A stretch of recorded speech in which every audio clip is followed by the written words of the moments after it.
வணக்கம். I am doctor Vijayakumar, keyhole brain and spine surgeon, neuro one hospital. So இப்போ பார்க்குற ஒரு பேஷண்ட் சின்ன ஒரு தலைக்காயத்தினால ஒரு 2 மாதத்துக்கு முன்னாடி அடிபட்டு அவருக்கு அந்த காயத்துலேருந்து முழுமையாக குணமாயிட்டார். இப்போ அவருக்கு அந்த முன்னாடி தலைக்காயம் அடிபட்டதுனால சொட்டு சின்ன சின்னதாக ரத்தம் சேர்ந்து அவருக்கு கிரானிக் சப்டியூரல் ஹெமட்டோமான்னு சொல்லுவோம். இது காமனாக வயதானவங்களுக்கு வரலாம்.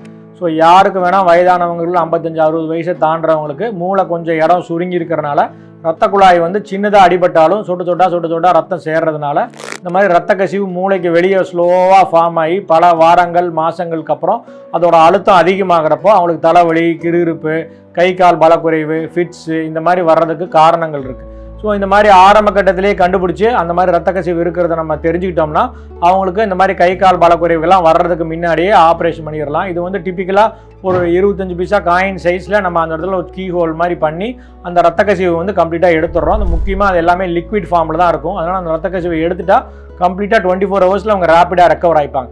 ரொம்ப கம்மி பேருக்கு திருப்பி ரெக்கவர் ஆகிறதுக்கு வாய்ப்பு இருக்குது. அது ஒரு 3-4 வீக்ஸ்க்கு அப்புறம் தேவைப்படுதுன்னா ஒரு ஸ்கேன் எடுத்து பார்த்துட்டு அந்த மாதிரி இருக்கா அப்படின்னு தெரிஞ்சுக்கலாம். ஸோ இதெல்லாம் கம்ப்ளீட்டாக ரெக்கவர் ஆகக்கூடிய விஷயங்கள் முக்கியமான வயதானவங்களுக்கு தான் வரும். இந்த மாதிரி ப்ராப்ளங்கள் வயதானவங்களுக்கும் 80 வயசு 90 வயசு ஆனவங்களுக்கும் ஆப்ரேஷன் இந்த மாதிரி பண்ணி சேஃபாக அவங்க ரெக்கவர் ஆகி நல்லபடியாக வாழ்கிறதுக்கான வாய்ப்புகள் சர்ஜரி மூலமாக கிடைக்குது.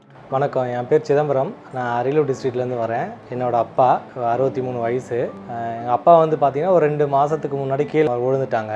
விழுந்ததுலேருந்து அவங்களுக்கு ஃபஸ்ட் எய்ட் நாங்கள் ஃபஸ்ட்டு அரியலூரில் கொடுத்தோம். அதுக்கப்புறம் பார்த்திங்கன்னா சரியாகலை. அது நடக்கும்போது ஏதாவது ஒரு பொருளை எடுக்கும்போது வண்டி ஓட்டும் போதெல்லாம் அவரால் எதுவும் பண்ண முடியல. ஸோ திரும்ப இன்னொரு டாக்டர்கிட்ட போய் பார்த்தோம்.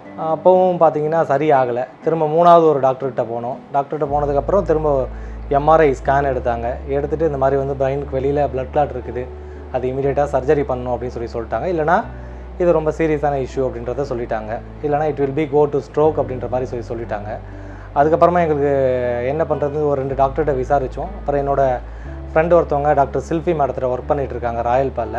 அப்புறம் அவங்களோட ரெஃபரன்ஸில் அவங்க டாக்டர் விஜயகுமார் சார் நியூரோவில் இருக்காங்க, அவர்கிட்ட போங்க நல்லா பார்ப்பாங்க அப்படின்னு சொன்னாங்க. அப்புறம் சொன்ன உடனே இமீடியட்டாக நாங்கள் விஜயகுமார் சாரை வந்தோடனே அங்கே எடுத்த எம்ஆர்ஐலாம் பார்த்தாரு, ரிப்போர்ட்டெல்லாம் பார்த்துட்டு ஒன்றும் பயப்பட வேணாம், ஒரு சின்ன சர்ஜரி மட்டும்தான் இருக்கும், பண்ணிட்டா கம்ப்ளீட்டாக க்யூர் ஆகிடுவாங்க, பட் சர்ஜரி பண்ணிடணும், இமீடியட்டாக பண்ணிடலாம், ஒன்றும் பெரிய பயப்படுறதுக்கெலாம் எதுவும் இல்லை அப்படின்னு சொன்னாங்க.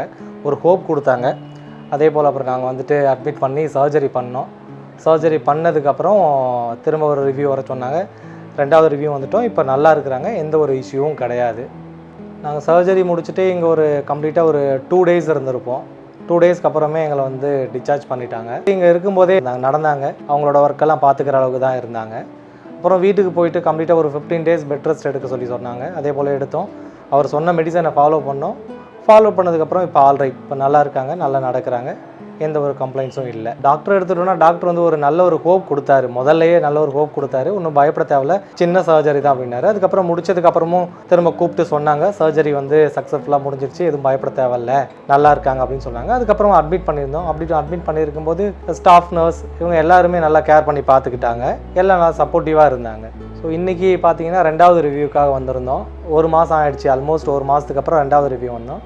பார்த்துட்டு டாக்டர் இன்றைக்கி ஒரு சிடி ஸ்கேன் எடுக்க சொன்னாங்க.